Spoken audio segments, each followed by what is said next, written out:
2 seconds in. All right, we are live. I'm just going to go full screen. Cool. Well, Wida, you can introduce yourself. All right. Hello, everyone. I'm Mida. I'm a lecturer. I teach industrial and organization psychology, and I'm from Indonesia. That's it. Cool.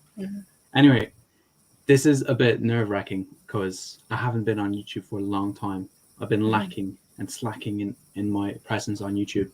That was hugely because I've been just dating around and enjoying my life, and also avoiding it because when you take a break from YouTube, the break lasts longer than you ever expect. You're like, I'll take a break for like 2 weeks. Ends up being 2 months. So that's exactly what happened to me. Just like my studying breaks. Take a break for 5 minutes. Took a break for 5 years actually. So, all right. The way we met each other was Ablo. There's this cool app called Ablo. Basically, you can meet with a lot of people. It's basically live streaming, and you meet people from around the country. And the thing that Ablo does is it translates what people say directly. So if someone's from Sudan or whatever, a random country, pick a name, it translates what they're saying to English. So I think that's pretty spectacular, and that's how we met. Pretty cool to meet a person who understands psychology, a person way smarter than me. Yeah, it's unexpected, right? Absolutely. And I'd highly recommend Ablo for the people just to see how it goes. You meet a lot of cool people, and it's addictive. Attention is addictive. I'm just going to say that. So, well, while you were on the call, I talked to a few people that this is going to happen, talking about what do they want us to talk about. I already had a few points. We just discussed previously what we want to talk about, and we can cover 5 points. Maybe we won't cover everything, but the things that we focused on was what motivates people for good, proven ways to make people happy, how to love yourself, journaling, and passion. And so for some reason I really focused on passion. So anyway, it's funny because we just talked about this. All right, so this is what I've been struggling with recently. I've been struggling with I noticed that I'm highly motivated by insecurities and lack. So I'm the youngest kid. I'm the kid that wants attention. And I think attention, well, as a kid, I understood attention was love. If I do something that's difficult, known to be difficult and different, I get attention, and I see that attention as love. And so I developed this personality that would seek things that are known to be difficult and different, because if I choose to do the same things that my siblings were doing, I'd always lack. I'd always be worse because they're better than me. The age difference is too big. So that's how I developed my personality, and that's what I've been doing for the rest of my life. And so I realized that's a good motivator. It motivates me so much, but it doesn't make me feel good that I'm motivated by spite to be better than others, by a lack that I'm not enough.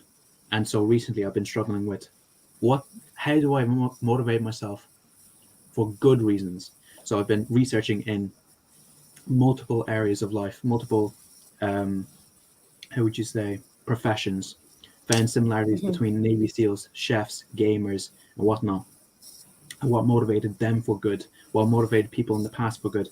And what I found out, and also talking to you, Rita, I think we came to the conclusion that what motivates people for good, generally speaking, is to do something for others that you love, or to do something for something that you love or someone that you love. So here are some things that I wrote down that like kind of we worked together on. Improving humanity is one. Helping / protecting someone you love. Necessity. Reward for good behavior. Significance is its own reward. And long-term goals to do good for others, like volunteering. And things that help these 6 factors are curiosity. Curiosity helps us strive for those things. Habit helps us solidify what we have and make it stronger, because old habits die hard. So if you have habit on your side, it's going to boost that striving for good. And accountability helps too. So recently I found out, like, if we wouldn't have laws, I'd love to smash windows, because windows, they're crazy fun to smash. So, but yes, thankfully we have laws, and you know, minimize that risk of people just smashing other people's windows. It would be kind of chaos. So anyway, um, yeah. So I've been trying to figure out what motivates people for good, and the point on helping slash protecting someone you love, I'm more focused on. Recently, I had a call with my sister on, like, how can I help slash protect my brother in improving his life. Therefore, maybe I can improve mine through helping him. So I don't think people's happiness is based on getting what they're owed, but more helping others instead of helping themselves. Anyway, do you have any to talk? I felt like I just did a huge monologue, which I did. No problem. What can you talk about? Things that motivate people for good. Firstly, I want to talk about happiness. Happiness is it's kind of there are two things of happiness actually. It's like satisfaction and the psychological well-being at the moment of your life. So if you talk in psychological terms, there are only two things that kind of happiness. And in my point of view, happiness is a it's a complex phenomenon. It's a very individual, but in my opinion, there are some similarities from one person to another person, and I do agree with you that helping others is a great way to motivate people to do good, because it increase endorphin, because you can be feel a lot more better about yourself, that you can do something actually. And it's very empowering. If you thought about that, you have the power to do something. I think that makes people happy, if you do good to other people. And maybe another thing is what motivates people to do good is that um, we are a social creature. We are living in a society that's um, encouraging us to do good, and I think it is instilled in our brain that being good will be more rewarding, and then it's more powerful to for ourselves, that it is good behavior, so you have to do it more. And a lot of people will be approve of that behavior, and you will be more happily to do that. I think that's about what motivates to do good to other people. Yeah, like, I think that hugely stems down to the fact that we used to be part of tribes in groups, and like, if you would go against the group, you'd be easily ostracized or like kicked out of the group. And if you're not part of the group in the jungle, like, your mortality, like, you're just gonna die. Cold. Hmm. Some tiger's Yeah. gonna eat you, or some bear. It's easy. It's Hmm. easier to survive when you're in a group. So that's why people care about what others think. Someone actually in the live stream I did recently, before this Hmm. thing, asked me, how do you stop caring what other people think? And I was like, that's a stupid question. Like, that's obviously a good thing. That's obviously, like, if you didn't care what people think, like, you'd be narcissistic, you'd be psychopathic. But it's a good thing to have, to care about what people think, for Yeah. love, for empathy, for Hmm. sympathy. You know, like, not sympathy, empathy.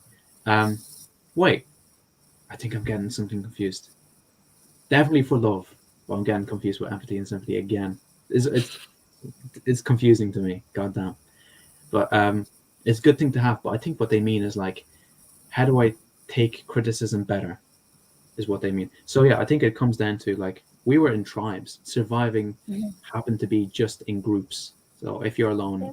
there is little chance of you for surviving. And I actually went across. So I learned from Jordan Peterson what makes people happier. I feel a Mhm. bit more natural now from the beginning. I just noticed while you were talking, I felt a bit more natural. So while before this thing, oh, actually, just to mention, I gave Wida no time to study. Like we just, I was like, let's make a podcast, and she's like, yeah, and Yeah, then she it's had very no time to study. spontaneous. Yeah. Yeah, I'm super spontaneous. I'm sorry, you can't study just from memory. But I did a bit of Mhm. studying, not a bit. I went over some things that I already know. So there are Mhm. scientifically proven ways that people can get happier. So exercise, there's 10 of them. Well, from Mhm. this list, exercise 7 minutes minimum, and thankfully, so there's this guy I used to uh, learn exercises from. His name was Athlean X. His Mhm. short, intense exercises were 7 minutes, and like I would usually do ab exercises. Why do you think people be happy with being exercises? Well, because like, firstly, I don't think being fat makes anyone happy. Like, All right. I don't think, like, firstly, health. Like, if you're Mhm. not healthy, you're probably, your mental state isn't as clear as when you're Mhm. sick than healthy. Like, first thing Mhm. is health. Secondly, like the social standards, the social norms, everyone wants to look skinny and pretty. Some people are like, Mhm. no, fat is beautiful. I don't think fat is beautiful. Um, I don't think society even agrees with that. I think people are forcing that on others. Oh, but you have to accept everyone Isn't else. but isn't that our media that shape our mindset that thinner is better?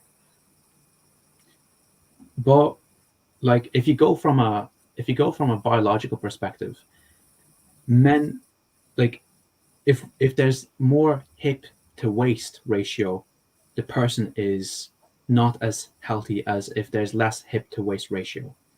So Mhm. if there's more waist, less hip, the person is obese. They're not as healthy. So you wouldn't want, biologically speaking, you wouldn't want to have kids with that type of person. And the Mhm. crazy thing is, if a fat person gets uh, a reduced stomach and they lose that all that weight artificially in a year and they have a kid, that kid would be healthier when Mhm. he lost all that weight.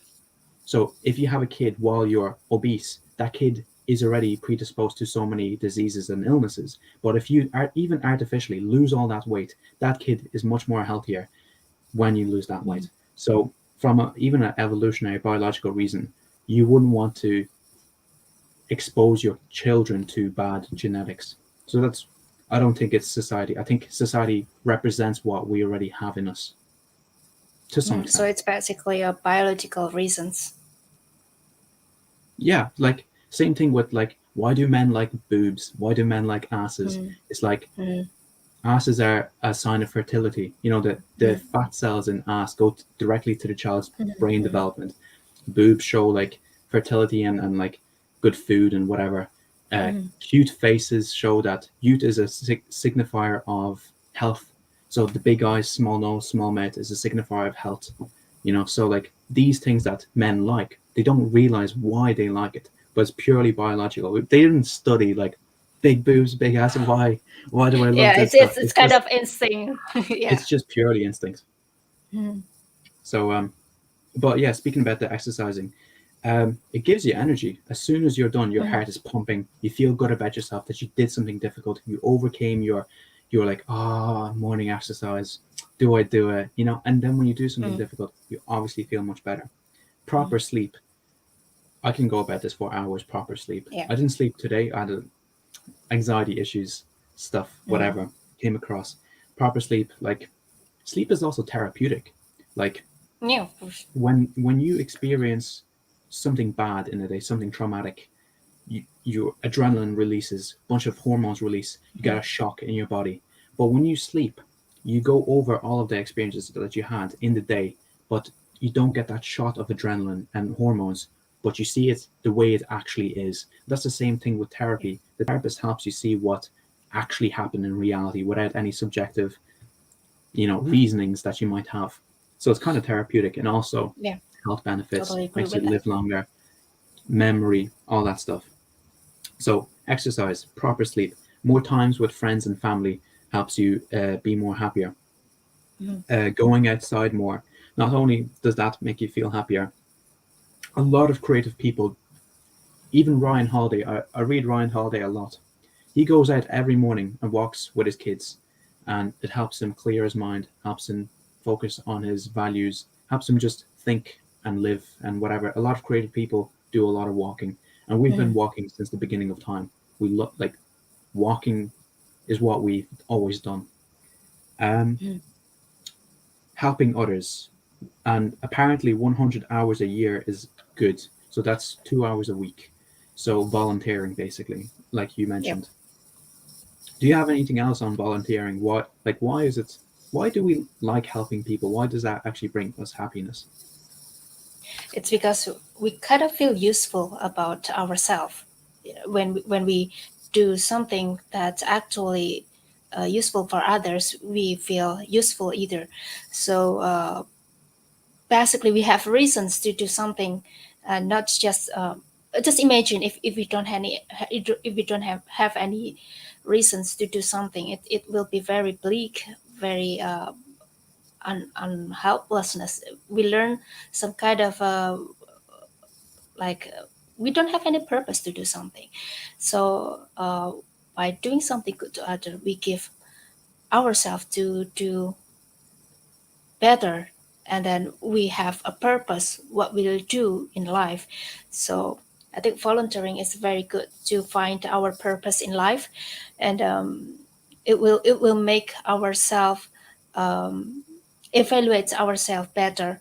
uh, what we actually do, what will we do after this kind of volunteering. It will makes you more reflective about your activities more. That's what I learned about volunteering, because we tend um, to do something, to do some action that actually have impact to other people. That's Mm. it's a very great um, way to do better. And Mm. I recently noticed, like, I'm not working right now. I just finished college. My brother likes to make Mm. jokes that I'm not working and makes Mhm. makes jokes like I'm useless and shit. And it's hilarious. It's funny. It's punchy. But I think that's very common. Like I Mm. think we have an innate sense of feeling bad towards people that are not contributing as much as they are. I think that's Yeah, in us. yeah, Because like if you're in a tribe, everyone has to work. Everyone has to contribute. If yeah. someone's taking Totally agree advantage with that. of other people, that's just being selfish. That's not Mm. helping anyone. Mm. Um, But do you think sometimes that society shape our mindset so much that um, we tend to behave what people say rather than what we really want? So I think it's like a contradictory. so now, are we going into the ikigai? Yeah. So yeah, uh, well, there's mm, like um, your parents might say, "I want you to be a doctor. I want you to be an engineer." And you're like, "I don't want to do it. Fuck it, do it." Okay, I'll do mm, it. Yeah, there is that. Um, and there's that in like, I want to be a musician. You won't be a musician. Musicians don't make money. Yeah, of course, because they're not contributing to society. They're not contributing to themselves. They're not making enough money for them or their family. mm, So like, I get that. But like, if you take it to the extreme, if your family is super poor, mhm.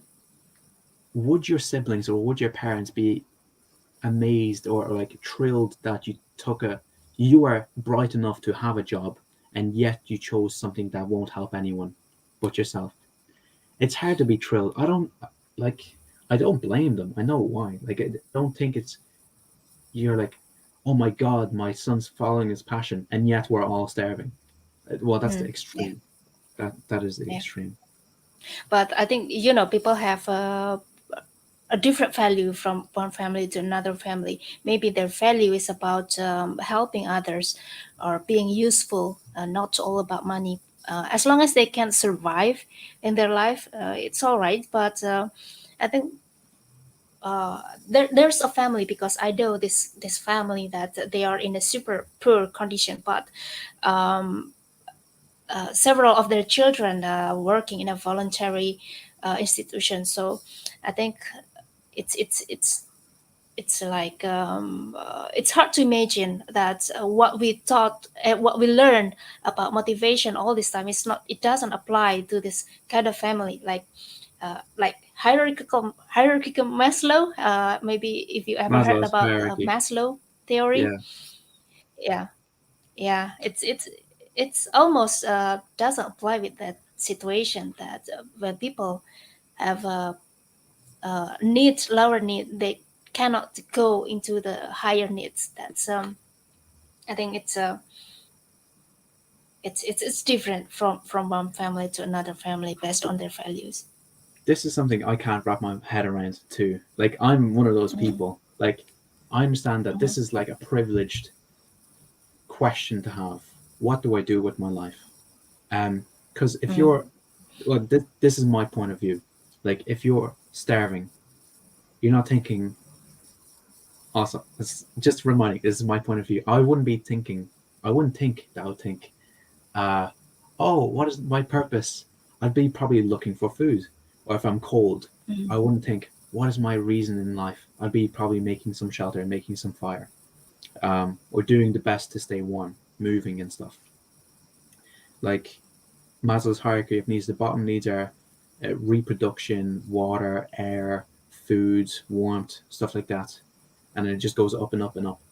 But like, if I don't have air or like water, I'd be looking for it. Um, but yeah, it's crazy that there are people like them who have Mm-hmm. nothing, and yet they go Mm-hmm. volunteering because they have different values. It's crazy. It's it's Mm-hmm. also Yeah. it's. I just remembered reading Alexander Solzhenitsyn, the Gulag Archipelago. The communists brought Mm-hmm. them upon themselves to their own demise. They brought their own demise upon themselves into agreeing that communism is good and following it through the end. They got gulags, and gulags were the places that the upper class communists controlled. The lower upper class communists can be like Mm-hmm. those people stole the goods from you. Like they can put the people that they don't agree with in these places like Mm-hmm. gulags, which are concentration camps and death camps. Like Mm-hmm. it's a mix, and exterminate people. And this guy Alexander Solzhenitsyn, which found that there were only a few people that resisted, and those who resisted always were religious people, and those religious people had different values. They were not going, they're not contributing in any way towards this pathology and psychopathy, and they would scare the living shit out of the guards because they people didn't know that these types of people can exist that wouldn't give in to their fear of dying. They would just do what they Mm-hmm. know is right. So I mean, they're not going towards Maslow's hierarchy of needs of food or whatever.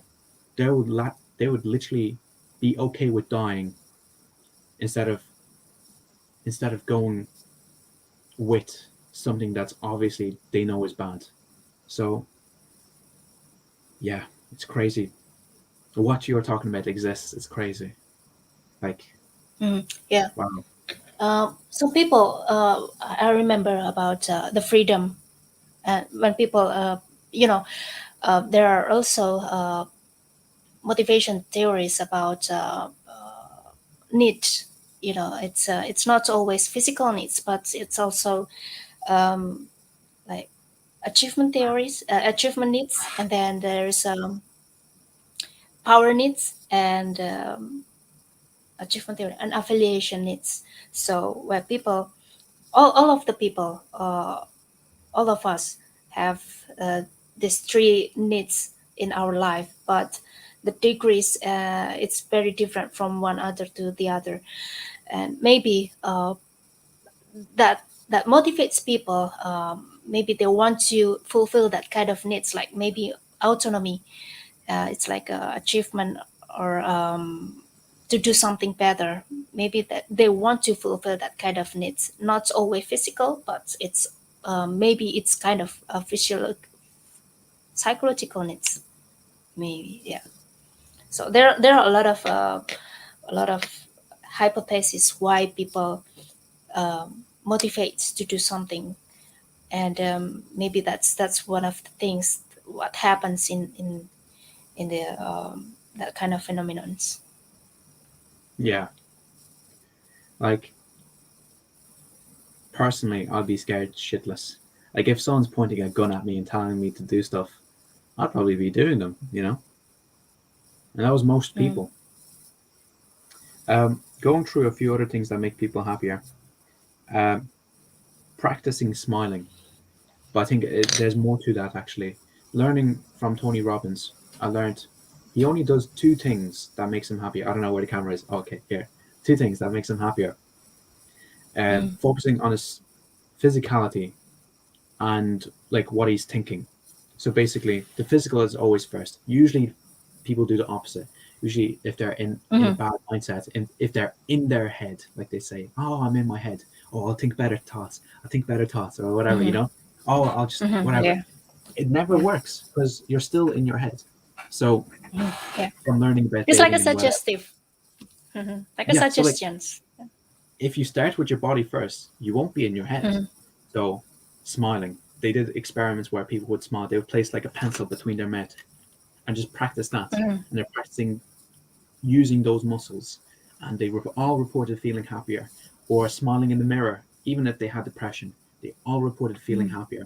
So the act of smiling, just smiling, makes you actually happier, even if you're forcing it. And that's the craziest thing. Even if it's not real, you still end up feeling happier. Also, now this wasn't in that list of things that are proven to make you happier, scientifically proven, but breathing Mm-hmm. with your belly. If you breathe with chest and your shoulders, that's shallow breathing and makes you anxious. Mm-hmm. Yeah. Calm, grounded people breathe with their belly, Mm-hmm. shoulders back. And we are weird ape creatures. We're upright creatures. We show our most vulnerable parts in front of the enemy, of Mm-hmm. others. So what do depressed people do, or people that feel vulnerable? They try to hide the most vulnerable Mm-hmm. parts. They try to hide it. And Mm-hmm. so that's one of the reasons why people get anxious on stage. Everyone can see their vulnerability.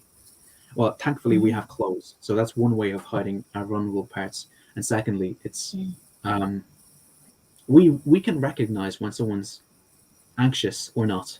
So we know that if we would be on stage, um, we know how difficult it is to stand upright. And yet, in the act of standing upright with your shoulders back and having your head high, you feel more confident, you feel Mm-hmm. better. So even in doing that, you kind of fake that you're confident, and yet you gain confidence. It's crazy. We're kind of, someone described it as fake it till you make it. We're kind of creatures that see, oh, this is a guy who's grounded, who knows his stuff. Well, maybe he's just faking it, and yet we think he's perfect. So yeah, Mm-hmm. physicality, smiling, breathing, the way your posture is. How maybe you have this question: how would a calm or confident person act like? How would he breathe? How would he be like? And then just imitate that. And Mm-hmm. secondly, it's your thoughts. So people would say, "Oh, I'm lazy. I'm such a lazy. I can't take my medicine daily. I'm so lazy." Yeah. But you can reverse. Well, not reverse. You can say it's like, "I'm acting lazy," or like um It's kind of labeling, right? just yeah, just Once using people label different words. themselves. Mm. And maybe you're not lazy. Like a lot of the times, if you let's just say hmm, if I didn't have something in front of me right away that I had to do, I probably wouldn't do it. Like if you probably had your medicine in front of you where you're always at, it'd be just Mm. so easy to take it. But if it's on a top shelf, it takes effort. Like there's this book Yeah. called Willpower Doesn't Work. And basically what it all summarizes to is that if you make the path of least resistance the best path to take, you're obviously going to take it. So like if it's really resistant to do good, you will be resistant to do good. But if it's Mm-hmm. easier to do good, if you have the medicine in front of you, If you have good people around you, healthy people around you, it's easier to stay healthy. It's easier to take those medicines. It's easy Mm. to live a better life. So why make it more difficult? Why have all these obstructions in front of you? We're not that. We're not all Jocko Willink. We're not all these strong men that have their mindset perfect and they can control their discipline. We're not really that disciplined. So make it Mm. easier to have a better life. Um, so that was practice smiling. Plan a trip. Now this I didn't know about this. Planning a trip makes you, in the anticipation of a trip, makes you feel happier Mm. for 8 weeks, and you don't even have to take that trip. And that's the craziest thing. I've never heard of this. Meditation. I can go into it for hours, but meditation, so many benefits. Helps Mm. you clear your mind. Helps you see Mm. things in as they really are, without any fog, without any judgment. There's so many things that you can say about meditation. Uh, I did the Vipassana meditation for 5 days in a Mm. tent in my backyard, and I can Maybe say maybe meditation very helpful to help us to be mindful of our surrounding better, so we can process our environment better. Maybe that's what happened. Why meditation is a it's a great way to to to understand our surrounding better. for me it was more like I I saw reality. So like as soon as I finished meditation, it Mm. would be like a 15-minute Vipassana. It's where you Mm. focus on your inhale and your exhale. So that's it. Mm. That's all you focus on. And if thoughts come, you let them come and you let them pass. You don't stop them, because if you stop them, you're still working on them. So you bring more attention to them. And as soon as I'm done, I open my eyes and I see everything. And I'm Mm. like there's no thoughts. It's just vision. And maybe a thought might come and then it would pass. It's clarity. It's it's calm. It feels Mm. good once you meditate. And one thing I learned from it was I had this phrase in my head: "It's okay to be human." And that phrase would always happen when I would think of something cringy that I did, or something that I thought about that was cringy, and then this Mm. phrase would come into my mind: "It's okay to be human." Everyone Mm. has these experiences. It's okay to be human. So maybe you get more out of meditation than just this serenity feeling. I don't know exactly why meditation makes you happier, but that's what I got personally. Then there's move closer to work. I didn't know about this, but Move we closer to work. yeah move closer. Well, I think now because of COVID, that's like you're literally at work when you wake up and when you go to bed. Like my brother works from home, but Mm. what they found out was your your commute to work and back from work is twice a day. That's 5 times a Mm. week, and that in accumulation makes you less happy. So if you move, Mm. instead of getting a bigger house, but getting a house closer to work, less of that commute makes you happier. I didn't know about this. I found out recently. And practice gratitude. That's what all of the religions talk about. Gratitude. We know life is suffering. Yeah. Jordan Peterson talks about this hugely, immensely. Every religion talks about life is suffering, and they all emphasize on gratitude. I don't know if you have insight on this. Mm. Over gratitude. But no, I don't really look into it deeper. But in my opinion, it is very understandable why gratitude makes people feel happy, because they will feel enough. Not only that they will feel better, because they will feel okay. It's satisfaction. It's a sufficient condition to do something better, and I think that gratitude means that we realize what we have, and then what we do, and I think it's a great way to express our feelings at that time, that when we feel useless with ourselves. I say useless. It's a common term, but in my opinion, it's make us realize about ourselves more. So every activity, including gratitudeness and then meditation, it is uh, it is helpful to make us realize, to make mindful about ourself, and it's I think it's a good way to express ourselves too. So in my opinion, gratitude is not always the best way, but it is a very useful to make us realize what we have done so far. I see. The Mhm. Stoic philosophers referred to it as memento mori. Oh, sorry, that's that know that you'll die. Sorry, amor fati, a love fate. So basically, they had an analogy of basically there's a horse and it's carrying a carriage, right? It Mhm. on like not on its back but behind it, and you and that's life. The horse is always going to be moving forward, um, Mhm. and you're tied to this carriage like a dog, and you can you can resist it. Be no, I'm not experiencing life. I don't like what I'm experiencing, and you'd be just dragged and pummeled and whatever. You'd just be dragged along this path. Life is still moving forward, and you're just going to be resisting it, but just dragged along this rugged path. Or you can choose to move along with life and jog, or like, you know, run Mhm. alongside with life. So that's the way they refer to it. You'd rather love what happens to you and work along with it instead of like disagreeing it and get dragged along with life because life moves forward. So um, from reading, actually, I have it right next to me. One sec. Well, maybe don't you think that when people Meditation. feel gratitudeness, oh, where is Yeah, from? Meditations by Marcus Aurelius. So Oh, he Marcus goes through Aurelius. Stoicism. Marcus Aurelius was a Roman emperor back in the day, and he was going through Stoicism and reading him. Like I Stoicism is about realize, sorry, like Stoicism is about like a mindset that you have like if you feel sad, well, that's okay, that's life. If you feel happy, well, it's common. Is it like that or something? yeah, it's not that you're not feeling emotions, it's that you deal with them in a better sense. But yeah, Hmm. if you do feel bad, it's totally okay, but like usually we feel worse in our mind than in reality.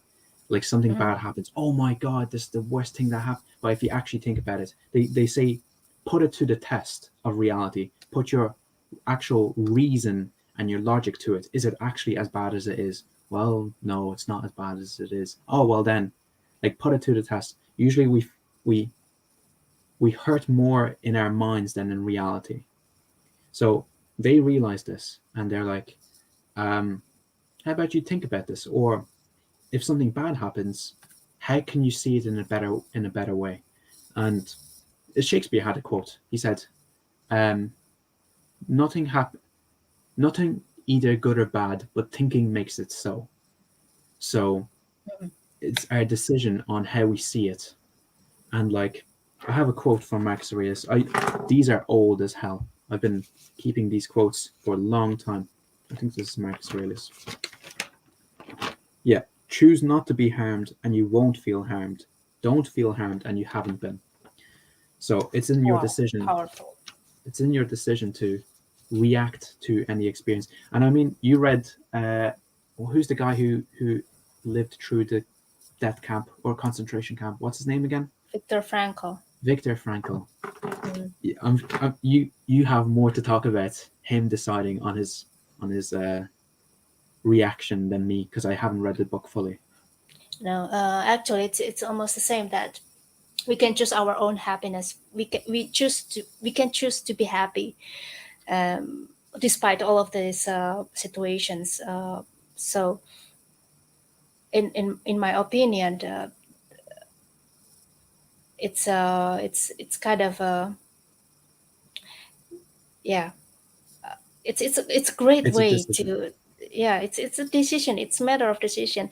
We don't make some kind of condition to be happy. Like if I get the lottery, win the lottery, like a $100 million, and then I will be happy. It's kind of we make our own boundary to be happy. So if we make that kind of condition, we won't be happy. But if we realize what we have, and then we realize what our purpose in life, we can choose to be happy, because it's actually in our mind that what makes people happy. It's not depends on other people, but ourselves. It's a good way to realize that we can choose to be happy. We have that right. Yeah, absolutely. Mm-hmm. Like there was a nurse, I think in Austria. I might be wrong about this, like where exactly she was Mm-hmm. from or where she was living, but she was documenting what people were saying right before they died, and the common things that people regretted about or said that, oh, I don't like that I did this or I regret this, was I actually have like a five things that they commonly say.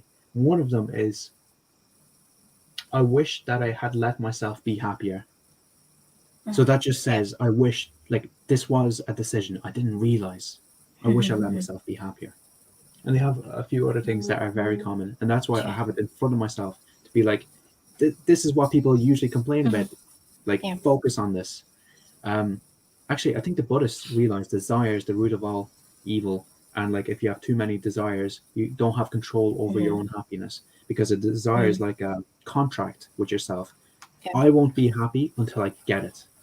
But Mm-hmm. usually, when you get something, when you get your desire, you don't feel better. You feel better for a bit, but you return back to the same way you felt before you even had Yes. that desire. Mm. Yes, that's So, why people say that human grids are endless, because it will makes you more and more. After you get that something, you want to do something else. That's endless. yeah. I mean, actually, we talked a lot about happiness. I think we can transition towards, um, okay, now I'm happy. What do I do with my life now that I'm happy? So, Hmm. passion. You want to start with passion? Oh my god, yeah. Passion. It's a long term. Actually, passion is from the Greek uh, term. It's a very very old term, and usually passion related to kind of love, and then maybe sexual relation. Um, it's all about instincts, what makes people happy, but based on our instincts, and that is passions. Um, there are a lot of research about passions, and in my opinion, and those kind of research help us to understand that passion can be shaped through our lives. It's not always the kind of suddenly I like this. It's not like that, but it's more like it's a process that you invest on something that you do, and you kind of feel uh, satisfaction when you do it. So when you once satisfied with what you do, then you want to do it again and again and again, and that's what makes you passionate about something. So the key word is you invest your energy, your time, and your all of the things, your material or values, all your life that is um, matter to you, and you do that kind of something, that kind of activities. That's describe passions, in my opinion. So if you have something that makes you passionate about something, that's it. It will motivate you a lot. So it's more that you do it instead of that you find it. Is that it? So in how do you Like find it, or is it you do something and then you find out, oh, I actually enjoy doing it, so it's you do it it's over and over and over. yeah, it's actually it's like nature versus nurture, if you ever heard that kind of phrase before. um, our parents taught us that if you do something good, you will get praise, and if you do something bad, you will be punished, and that behavior will be diminished. It's the each time goes by. But passion is kind of values related. It is impossible to relate passion with non-related values. It's always related with values. So in my opinion, it is up to your upbringing, how your parents, how your family, your groups deem that kind of behavior, that kind of activities. So it's a long process, how you find your passion, but it is become a passion when you feel that your activities match with social values. Yeah, that's I what didn't know makes it's people it's related motivates. to social values because Yeah, you would think because passion is mhm, just you, mhm. and yeah, it's also broader than that. Yeah, it's much broader, so much broader than that, And it was because pretty it is interesting that you learned. related it to the childhood. It comes from the Hmm. childhood and the values you build from your Hmm. childhood.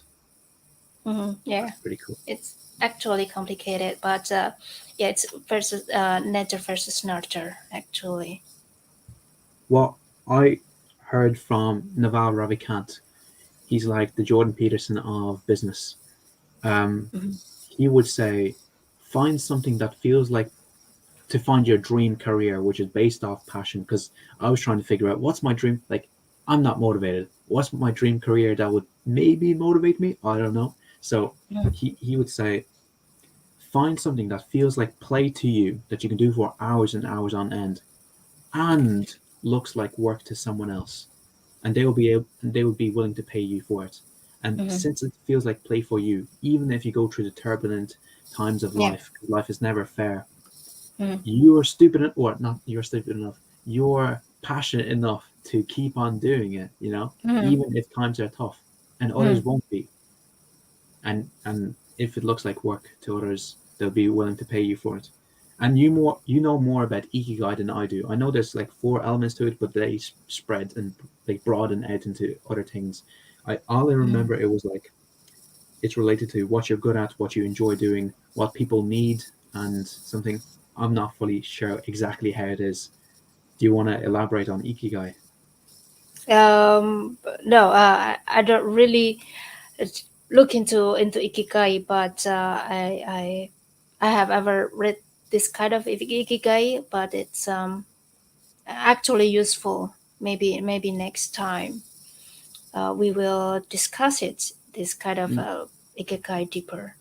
yeah, I looked into it a Mm. bit just to because I know I got someone told me about this when I was learning dating and business. The coach Valentino Cohen I was learning from, he went about ikigai and he said that um, you can do what's purely just good for others, but that might kill your soul.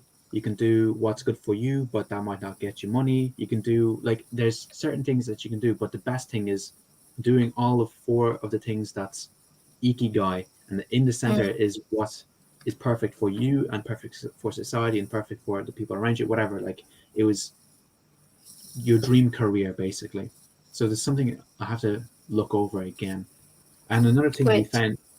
Sorry. I remember about ikigai. Some things about ikigai said that we need to keep our hearts young. You know what I mean? That we need to do something like it's new, so it will makes our brain work harder and more curious and more agile with the problem, and that's it. You won't be old, and then you will be more and feel happier each day when you feel that something is new. So it's kind of novelty every day, and yeah, it will motivates our brain to Wow. do lots. Yeah. I never thought about novelty is a huge thing. I know Mhm. novelty even increases sexual desire. That's Mhm. from this perspective of what I was learning. Novelty is huge. Damn, I didn't think about that. And I Mhm. know there's this scientist that works in MIT, um, Lex Friedman. he's such a child. He's a Yeah. man. He's a Frequent. child. He's brilliant. He loves to make robots, right? And he loves to have podcasts with smart people. But when he talks like a robot. But yet you can see his childlike qualities. He's fascinated about life. I didn't think of it that way. Now that you brought it up, now I'm thinking about it. That's Yeah, pretty cool. pure. People say that curiosity is always a good way to keep our brain working. Yeah. Although sometimes Another, curiosity kills the cat, but satisfaction brings it back. I've Yeah. never heard the second part of this. I Yeah. think you told me the second part of it once, and that was the first time I've Yeah. heard it. I've never heard that Yeah. one. Actually, The it's a second good way way. Valentino helped us find what we want to do in life was make a list of 20 things, 20 moments in your life where you felt most alive. And then once you make 20 or above, hopefully above, categorize it in the way it categorizes. So maybe you felt most alive when you're on your own. Maybe you felt most alive when you're with people. Maybe you felt most alive when you're traveling. Maybe you felt most alive when you're doing certain things. And you can find out if you're introvert, extrovert immediately. You can find out whereabouts do you want to aim your arrow, aim your like energy towards for like work, for your life, for whatever, for your satisfaction in life. So that was one strategy in helping us decide what do we want to do with our lives, which is a good question to have. Yeah. That presupposes we're not suffering, and yet in the beginning of our conversation we found out that even if Maslow's hierarchy isn't met, some people would go towards their values and needs more than food or survival. It's crazy. Um, Yeah. yeah, that I don't know what else to say about passion. We have how to love yourself journaling, how to love yourself and journaling. Well, speaking about loving yourself, Oh, you know like this a lot about journaling. journaling, yeah, and loving yourself, but loving myself, I keep on forgetting. It's so easy to forget. It's like I need to remind myself. It's something like when I remember, oh, okay, remember to love myself. So the way I would summarize it would be like, what do you do when you love someone? When you fall in love with someone, you want to figure out everything about them, their goals, their dreams, their desires, their weaknesses, their fears. Yeah. You want to spend a lot of time with them. You want to help them with everything. You want to uh, bring them out to dinner, bring them out to a massage, what everything. You'll do anything for them. That's the type of stuff we're talking about, and that's exactly what you would do with yourself. Find out what you care about. What do you think about men, women, money, power, success, determination, motivation? What do you like? The major things in life. What do you think about these things? Um, what motivates you? What scares you? And then you would encourage yourself to do better. You would support yourself in tough times. You would encourage yourself to be better than you were yesterday. You know that what's that? It's part of a book where you're better every day, like 1% better every day. I forget the book again. Um, and you do it consistently. So if I would summarize it, it's basically you find out about yourself, and the more you find out about yourself, the more you actually fall in love with yourself. You support yourself in tough times, and you do it consistently. So the way I do it is I go to Dublin. Like going to Dublin is not easy. It requires money, and then you're like, I don't want to go this day. It's not that good. But I know when I'm outside, I feel better. And I don't want to buy sandwiches. It's money and whatever. But like, I know if I eat a sandwich, I feel better. So I do it just because I love myself. And love is an act, I heard one time. So sometimes working out, it's difficult. I don't want to work out, but I do it anyway. And then I feel, oh, damn, I feel much better doing that. So those are ways I show love towards myself. And sometimes I don't feel this often, but sometimes I feel like I gave the love that I'd want to give to someone else to myself. Now I don't feel the need to give love all the time. Like, so I love to give love. I love to give it to a partner that I like. And it's like a need. It's almost a need. But if I can replenish that need or satisfy it by just giving it to myself, that's like enough. And then I won't be needing a Mm-hmm. partner to replenish that need of giving love. I just be happy having a partner. So that's something that dating coaches, I think, get wrong, is that, or maybe intentionally get wrong, is that they're not solving the problem of people having a hole in their heart that they need filled. Because like what they give you is, this is how you meet a lot of people, and they help you meet a lot of people. But they're not telling you why you want to meet a lot of people or how to solve that need. They just show you how to meet a lot of people, but internal problems cannot be solved by external solutions. So if you get if you sleep with one person, why not two? You sleep with two people, why not five? And it's never enough. So and guys think, oh, if I sleep with a five, it's going to be okay. But if I sleep with a seven, like a girl that's a rating of 7 or 10, then she's going to solve all my problems. That's, my friends will like me. If I go to work at a work party, they will think I'm super cool or whatever. They think Yeah. they're using that girl as a puzzle piece to solve a hole in their heart that will make them whole, but it never works out. And Yeah. so they go into depression. It's very common. It's a very common reality. So what I figured out was, if you can give that for yourself, solve it for yourself, you won't need that person, but you'd like to be with that person. So most relationships, and most of my relationships were like this. I'm speaking from experience, where it's a relationship of needing. So I need you so that I'm happy, and you need me so that you're happy. So it's a neediness relationship, and those are super Mm-hmm. unstable. So it's better to have Mm. Yeah. a stable relationship where we love ourselves enough to be like, well, I'd like to be with you. You're pretty kind. I can trust you. You look amazing, and I'd like to be with you, instead of I Yeah. need to be with you to replenish this thing. Um, so that's how you love yourself. You learn about yourself deeply, get to know about yourself. You support yourself, do good things for yourself consistently. That's what people do for others that they love. And journaling, I don't feel like going into journaling. That it feels like journaling is a whole different spectrum. That's, I mean, that's what your specialty, journaling. I Yeah, mean, I you have to don't. elaborate more in journaling. All right, It's very I'll say a few interesting. things. Yeah, Um, it's kind of solutions yeah, it actually to helps a lot. I uh, think people should know mm, this. So a lot of great people back in the day kept journals, like hugely wealthy people, people with power. They all kept journals. yeah, Um, Even Marcus Aurelius, that the really help. emperor of the world, kept a journal. He kept a few, and he didn't want them published. He wanted to burn them.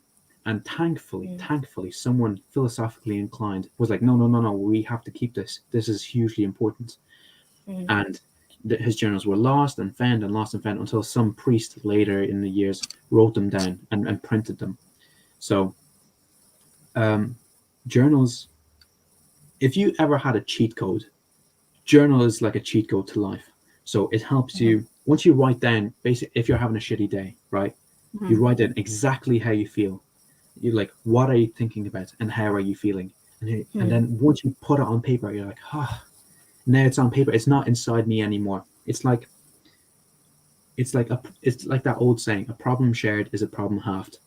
And like, who's that girl that was stuck in the attic? She was a Jew girl in Oh, it's Anne Annie Frank. Annie Anne Frank. Frank. Yeah, Anne Frank. She said paper is more patient than people. So instead of complaining to people, you can complain to paper, and paper will take it every day, any day. Mhm, So firstly, your emotions, you just express your emotions onto the page and you feel much mhm. better. That's like a hack. That's crazy. Secondly, Oh, when you have a foggy mind with a lot of ideas, and you don't have to have a lot of ideas to have a foggy mind, writing it out makes you realize, oh, I'm thinking about this, this, and this, three mm, things, mm. but we can only focus on one thing at a time. So it doesn't take a lot to make our mind go, oh, what am I thinking? Like being all foggy, we're not fully Mm-hmm. concentrated. We can write it Oh, out and that's be right. like, oh, That's much make that's what I'm much thinking more about. sense. Mhm. Yeah, and you can plan better. Okay, so instead of keeping everything in your mind, it's much more easier to keep it on paper. Like the same way, how do people do maths? You won't Mhm. You won't like think, oh, what's 733 multiplied by 247 divided by 3? It's like Yeah. very difficult to do in your brain unless you're Mhm, Stephen mhm, Hawking. mhm, But on paper, it's easier. So mhm. Yeah, totally it's agree with it's that. uh, alleviating a lot of stress, a lot of difficulty just by writing it down. Mhm, And once you write it down, you don't keep it in your mind. Like if you're thinking about something before sleep and you can't stop thinking about this is probably what I should have done yesterday. I should have written mhm, it down. So what he suggests is write it down, and then you keep that thought on paper. So the next day you can think mhm, about it in the morning. So yeah, journaling. There's so many benefits to it. So how do you journal? So it's quite simple. It's like actually stoicism is basically journaling. If you boil down stoicism to its essence, it's trying to be the best that you can be by seeing who you were previously, and most of them did it by journaling. yeah, So yeah. they would write down who they were, like what values um they practiced, not values, what virtues they practiced, what vices they practiced too, and they see their results and they get better and better and better every day. Seneca, after his wife would go to bed, he would review his day at night, and he would write down what values, what virtues he practiced and Mhm, whatever. So the way you would journal is the first thing you would write your problems, mhm, everything that's bothering you right now. And that would be like a paragraph, maybe two paragraphs. And the second thing you would write is, how do I solve it? And then that might be like 3 lines. Oh, I see that I'm actually having 2 or 3 problems. This is how I solve it. Okay. Then you might reflect, how was yesterday? Did I do anything good? Did I practice mhm, anything good? Did I practice anything bad? So you don't compare yourself like to someone else. You compare yourself to who you were yesterday to be better tomorrow. yeah. So you reflect what you did yesterday, and then you say, okay, well, what would I like to do tomorrow after learning about this? And then you write down tomorrow. I would like to do this, this, and this. And when you write it the day before, that's when you should that's the best time to plan for tomorrow. You don't do things tomorrow. You plan them the day before, so tomorrow Mhm, you're more eager and more ready to do it. And then right after that, at the very end, write, what have I learned? So I've learned I'm pretty good at this, this, and this, or I've learned I have to focus on this, this, and this. That's it. It's not super. It's not. mhm. It's not difficult. It's Do you think it's actually that really when simple. you're journaling, do you think that when you're journaling, you feel that you reality more because you kind of realize what you feel at that moment? I experience reality more when I'm journaling. Yeah, yeah. When you're journaling, you experience your reality and I've relate never it thought of to it that your way. I'm usually really. dealing with reality when I'm journaling. Oh, I'm feeling like shit. Let me write it down. And I'm like, oh, okay, that's so much better. That's the way I usually think. Okay, I've never thought about it as living it more or experiencing it more. Never thought of it that way. because you because when you write it down, you kind of feel you're feeling more deeper than when you just Oh when yeah, you well get I to feel understand it. sad. Yeah, yeah. Yeah, you Maybe get to maybe understand it that's the better. way. Yeah, And yeah. I wrote That's. journals for Mm, years. Like mm, I have a stack. Like I once found all of my journals. It was from from this is my table up to mhm. up to here. I couldn't it was huge. Wow. So I would journal every day, and I'd notice also a weird thing I'd notice I think the same thoughts every day. The only thing that's different is if I'm learning. So if I'm learning new things every day, things Mm, do change, but usually my personality is the same. So my thoughts stay the same. That's something I noticed. It's weird that I have the same thoughts I had today 3 years ago too. I don't know, but that's what you find out when you keep a journal. mm. Yeah, maybe Uh, maybe it makes you remember about what you do, so you keep playing it in your head, and then well, I still remember about what happened with yesterday and what I'm feeling, and then well, you just keep replying it in your head, then well, what am I? What will the improvement? Maybe you don't realize that, but in my opinion, you probably have improvement, but you don't realize that because you discuss it in like the same time over and over. But when other people Mm. saw you, maybe there's kind of improvement. In many things I see improvement, or in some things I should. Why am I saying many? Like definitely dating. Like when I was 17, I was so hopeless with women. When I was 18, I got a bit more clued in. When I was 19, I was experiencing a crazy reality. When I'm 20, I'm like, okay, I had enough. That was great. Mm. Um, so definitely improved in that sense. Um, I'm seeing myself more clearly now. I can see that I was motivated by spite. Now I'm trying to not be motivated by spite or by a sense of lack. Um, so like I'm seeing myself in a better light Mm. or more Yeah. clearly now. I don't know if that's thank, thank, thanks to journaling, maybe, but yeah, as time went on, I definitely improved. I don't know what like. Do you have anything else to talk about? Yeah, it's a probably journaling is it's like a solution to uh, what we discussed earlier. Maybe I don't know. What exactly are you referring Like to? no, because uh, we talk about happiness, and then um, Ah, yes, what yes, what we're talking about happiness, how to do good to other people, and why it makes us happy. yeah. Yeah, maybe Well, I journaling is a, kind of related to all of that.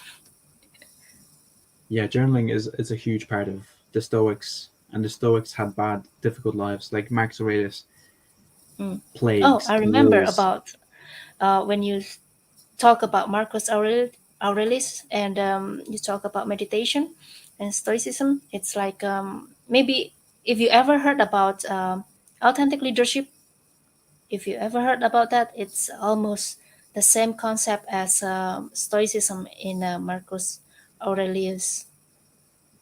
Authentic leadership. Is that what Yeah, it was? authentic leadership. I've never heard of it. It's I know what those two words yeah, mean, it's but if it means something more, then I don't know. yeah, yeah, it's it's not compared to other people, but compared to ourselves. So what we do yesterday must be better than no, what we do today must be better than yesterday. So if you want to compare yourself, just compare it to your past experience, not to other people. So you will be very happy. If you compare to other people, that's a great way to to destroy your happiness. That's Yeah, authentic leadership. you Mm, don't know what they're experiencing, and a lot of people mm, think, "Oh, I want to have the lifestyle of the rock star or the pop star or the mm, celebrity," and they have no idea what they had to go through to gain that fame. Like Robert Downey mm, Jr. mm. was like going in and out of prisons, in the beginning Yeah. of his life. Um, Mm. all this fame, like what's that golfer? Tiger. Tiger Oh Woods. no, Tiger Woods. Tiger His Woods. his dad would abuse him so bad, just to make him better at golf. So do you think Hmm. you want to be Tiger Woods, this multi-millionaire? Like probably not. And he's been abused his Yeah. whole life, and then he's been a train wreck ever since, trying to get caught, having affairs, going crazy on gambling, total mess. But if you look at him Mm. playing golf and making all these millions, you're like, oh shit, I would like to have that. Probably not. So Mm. yeah. Um, I don't know. I feel like I'm good wrapping this up. I don't know if you have anything else to talk about. Mm. It's enough for me. Cool. Excellent. It was great to have you. And Mm. it was a great Thank you. new breath of fresh air to my YouTube channel. I haven't done this Mm. in a very long time. All right. Cool. All right. See you guys. Bye. Okay.